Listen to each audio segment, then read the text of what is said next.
I'm known in Minnesota and in my school district for culturally responsive teaching.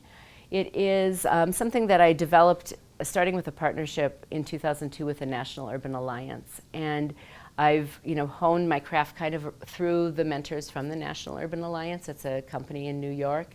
And I started teaching a college level course for teachers 7 years ago called Culturally Responsive Teaching. And so I'm known for that. So people come in and observe a lot. They want to see what does that mean in terms of it. It's a philosophy. It's a belief system. It's also strategies, and it's also trying to change the system. And so I'm known for that intersection of the three things. So I first started with just changing my teaching strategies, using explicit strategy instruction and thinking maps, and using some strategies from a book called Thinking Strategies for Students. And so I became known for that, just the practice, the classroom. But then I expanded into how do we change the system. And in my high school, we detracked our English class. So we had 3 levels of English. And when the Common Core came in, we thought this is a really high level of skills our students need that we can't have students sitting in basic classes. And so all of our students at Edina High School take the highest level English class. So everyone takes enriched. And we eliminated the basic and we eliminated the remedial kind of level. And so I'm known in the state for that too.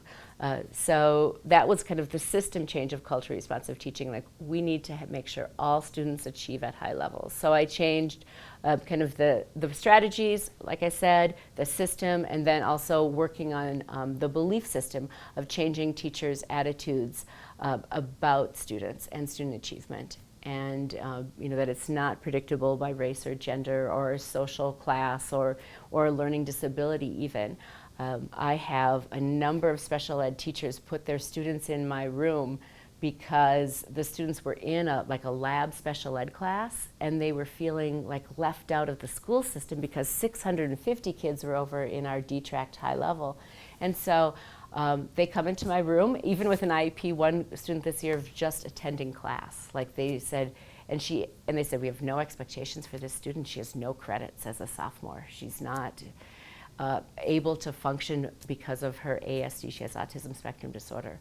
And the girl ended up coming to class, reading the books, working in small groups. She went out the day we did Twitter tableaus with students and did this. And so then I kind of became known, and now, they put 3 students into my class midway through the year who had been in a lab special ed class, and they said no, they want to be there, and they did just fine. And so I'm kind of known for, busting those myths too. So the intersection of the belief system, strategies, and system, I said, is what I'm known for kind of in Minnesota.